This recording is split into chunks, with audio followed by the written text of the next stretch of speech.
Engel.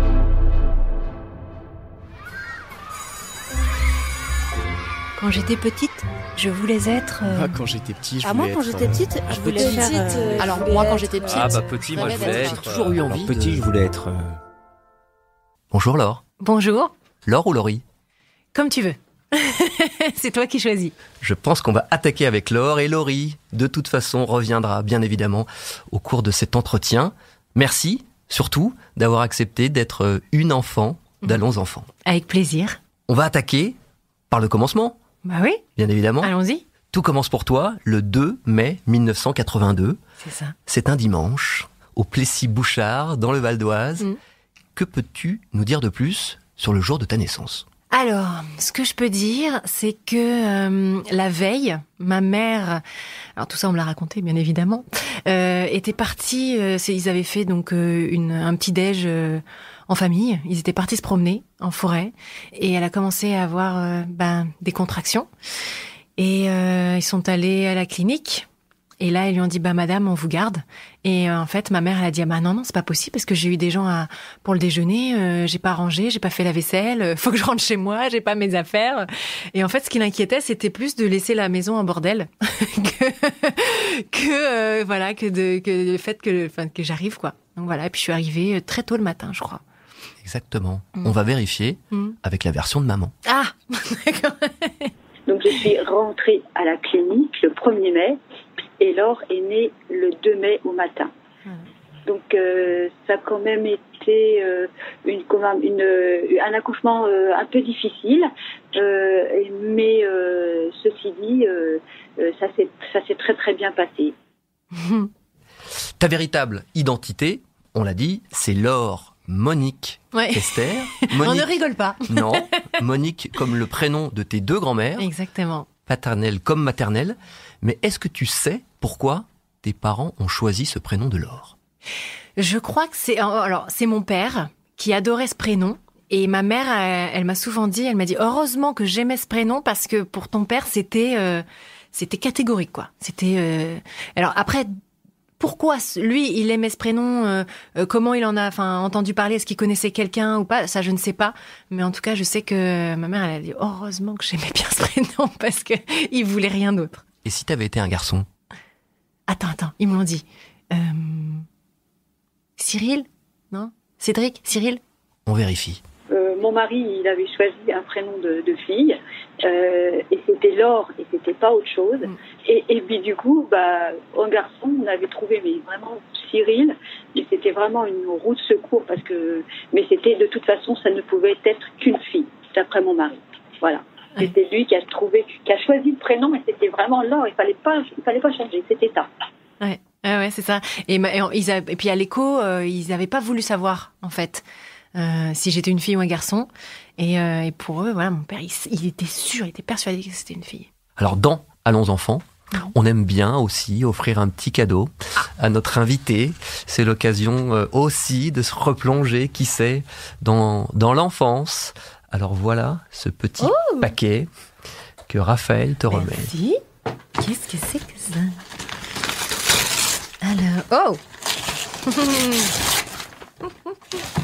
Alors, je savais même pas qu'elle existait, la Barbie patineuse.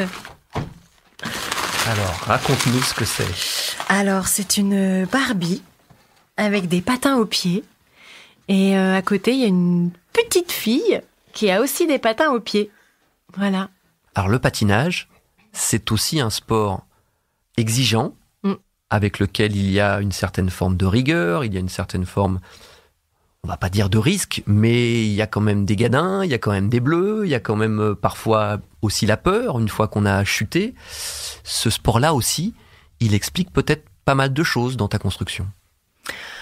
C'est vrai que le patinage, je vois ça, moi, comme un sport qui est... c'est un peu l'école de la vie. Parce que il faut savoir tomber, bien tomber, pour pas trop se faire mal. Et après, il faut savoir se relever. Voilà. C'est ce qu'on t'apprend en patinage, c'est-à-dire que quand tu fais ton programme, tu vas tenter une figure, un saut, et ça passe, tant mieux, hop, tu continues, ça te donne de l'assurance pour la suite. Et si au contraire tu chutes, et non, écoute, tu te relèves et tu relèves la tête, tu souris et tu finis ton programme à fond. Voilà, comme si c'était rien passé. Donc c'est un sport qui est très physique, mais qui est aussi très mental. Ouais. Alors on peut pas tout mélanger. Malgré tout, ça rejoint aussi ce qu'on a dit plus tôt dans cet entretien, c'est qu'il faut oser. Il faut pas avoir peur de faire des choses, de tenter. On a reçu aussi Denis Brognard, Thierry Marx, et il y a souvent quand même ce message qui est de dire faites, n'ayez pas peur de faire, n'ayez pas peur de tenter. Il n'y a rien de pire qu'avoir potentiellement des regrets. On peut avoir éventuellement des déceptions, mais tant qu'on n'a pas essayé, il faut essayer. C'est exactement ça. Je suis du genre à aller vraiment jusqu'au bout des choses, à faire des choses, à essayer, à tenter, même si je sais qu'il y a un tout petit pourcentage de réussite, c'est pas grave, je vais y aller parce que peut-être que ce sera ce petit pourcentage-là qui va fonctionner ce jour-là. Je veux pas avoir de regrets. Je veux pas me dire tiens, si j'avais su, peut-être que j'aurais essayé ça ou j'aurais fait comme ci ou j'aurais fait comme ça. Non, fais. Si t'y penses, si tu crois, c'est allez, go, on y va. Et puis si ça marche pas, on essaiera autre chose. Puis c'est pour tout, en fait. De tes rêves et des petites infos que j'ai réussi à égrener sans donner mes sources. Est-ce qu'il n'y aurait pas encore un petit rêve du côté peut-être de l'autre côté de la caméra? Est-ce que ce serait pas... Oui, effectivement. Ouais. J'aime beaucoup la réalisation, en fait. J'ai déjà réalisé 2-3 clips. Mais à chaque fois, de plus en plus, ça me tente. Et puis j'ai mes potes, par exemple sur la série, là, sur Demain nous appartient. Maël, à chaque fois, il me dit, parce que très souvent, je lui dis, tiens, là, ça serait bien, tu vois, si on faisait comme ci, comme ça. Si toi, là, j'aurais plus vu la scène comme ci, comme ça. Il fait, mais vas-y, mais dis-lui et tout. Mais pourquoi tu vas pas voir la prod et tu leur dis que tu veux réaliser et tout ça. Et effectivement, ça me plairait vraiment. Ouais.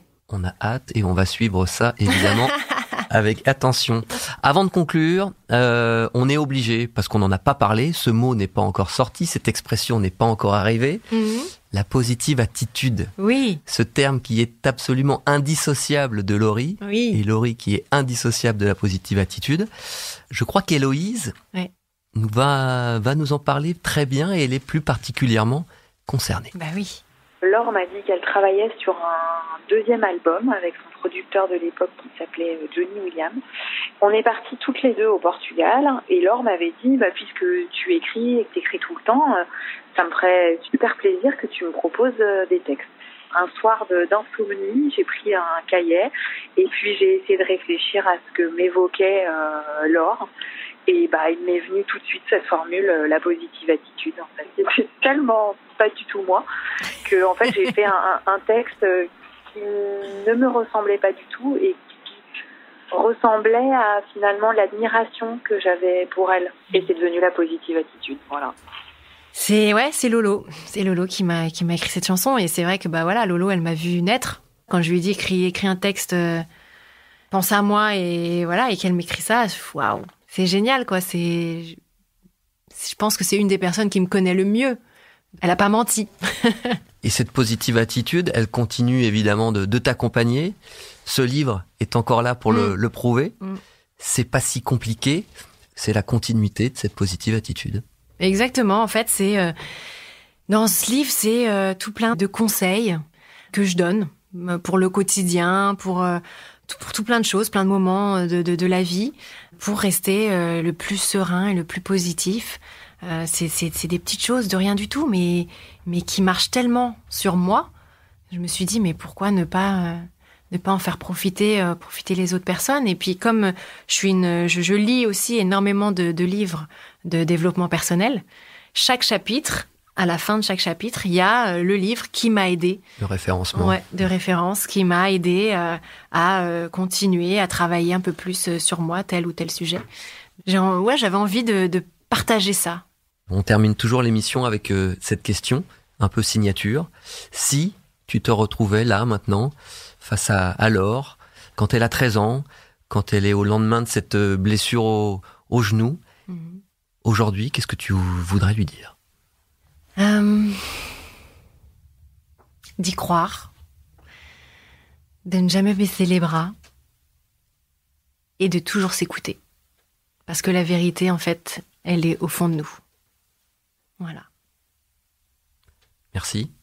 Bah de rien. Vous avez entendu, chers amis d'Allons Enfants, la vérité est en vous.